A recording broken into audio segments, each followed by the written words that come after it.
जय मसीह की नमस्कार। स्वागत करता हूँ एक नए वीडियो में। आइए आज हम लोग फिर से देखने वाले हैं जबरदस्त वचन जो यीशु मसीह अपने पवित्र शास्त्र में हमसे प्रतिज्ञा किए हैं।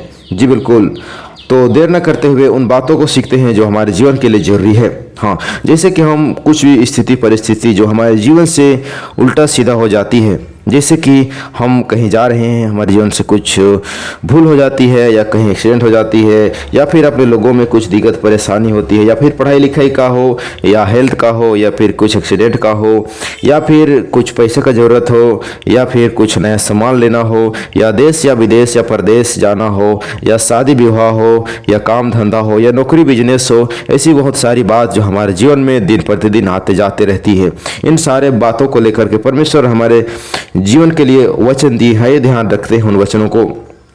यिर्मयाह 33:6 में कहता है, मैं इस नगर का इलाज करके इसके निवासियों को चंगा करूंगा और उन पर पूरी शांति और सच्चाई प्रकट करूंगा। जी मेरे प्रियो, परमेश्वर प्रतिज्ञा किए हैं। इन वचनों को हमें अपने जीवन में लागू करना और इस पर विश्वास करना बहुत जरूरी है। विश्वास किए बगैर हम नहीं सोच सकते हैं कि परमेश्वर हमारे जीवन में काम करेंगे। जी बिल्कुल, वह अपने वचन के द्वारा उनको चंगा करता और जिस गड्ढे में वे पड़े हैं उससे निकालता है। भजन संहिता 107:20 में कहता है, हाँ मेरे प्रियो, हमारी उन दुख परिस्थितियों से जिसमें हम पड़े हैं वहाँ से परमेश्वर निकालेंगे। हाँ, हमें उनके बातों पर विश्वास करते हुए जीवन को आगे लेकर चलना होगा। अगला वचन हम लोग देखेंगे भजन संहिता 91:10 में, इसलिए कोई विपत्ति तुझ पर न पड़ेगी, ना कोई दुख तेरे डेरे के निकट आएगा।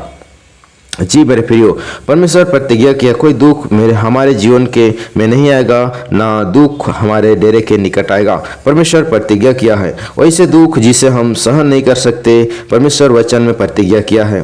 तुम ऐसे परिस्थिति में नहीं पड़े जिसे तुम बाहर निकल नहीं सकते। हाँ मेरे प्रियो, परमेश्वर हमें धीरज देने के लिए हर एक परिस्थिति से बाहर निकालेंगे। हमें विश्वास रखना जरूरी है। तो ये और एक वचन देखते हुए हम लोग आगे बात करेंगे।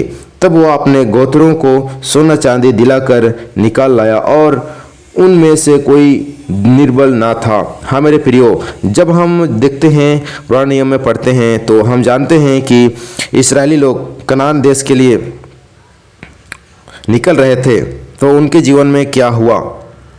जैसे कि वहाँ से जब निकले मिस्रियों को छोड़ करके, तो मिस्री लोग उन लोगों को, इस्राएल लोगों को सोना चांदी जो भी था उन लोगों को दे दिए।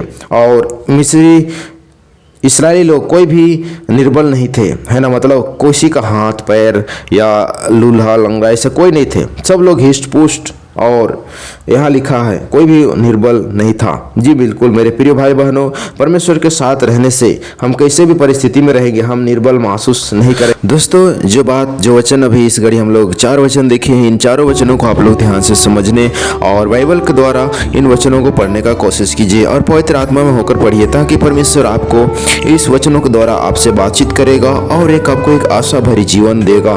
क्योंकि आज हमारे भारत देश में देख रहे होंगे चारों तरफ क्या दिक्कत और परेशानी आ रही है विश्वासियों के ऊपर में।